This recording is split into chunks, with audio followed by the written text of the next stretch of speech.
Apportant dans un panier à grand-mère une galette d'écorce d'orange amère, toute de rouge en capeline vêtue, je cours dans les bois d'un bon pas, quand, dans la forêt, loup y es-tu, et que le n'y est pas.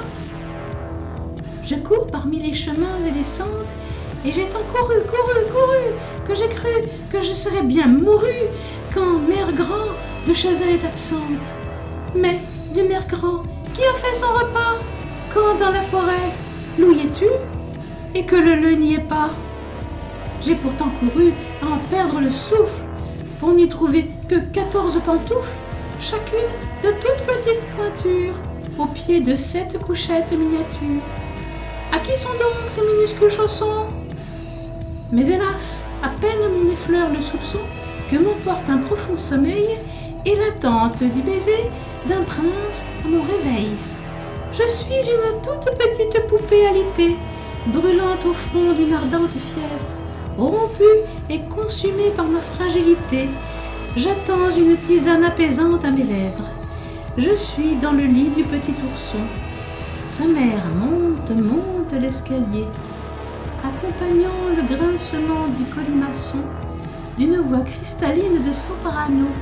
Elle monte toujours plus haut, quand, cessant gammes et pas sur le palier, elle rassasie mon appétit de moineau d'un bol de verveine et de gruau.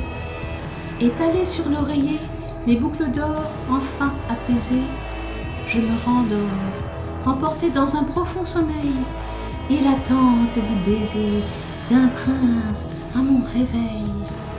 Je suis une des filles du croque-mitaine qui soustrait à ce père la septaine des garçons d'une postérité incertaine sur des chemins parsemés de cailloux, et fit que l'ogre mangea par la queue le loup.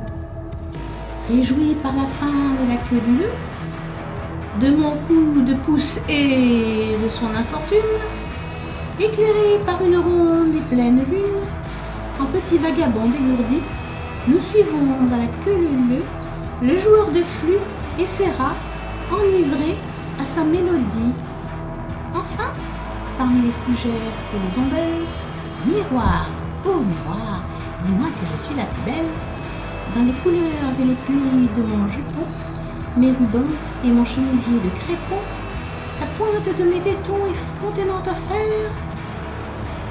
Puis-je dès lors égarer un soulier de verre, à défaut de baiser, pour sortir du sommeil et l'attente d'un prince à mon réveil.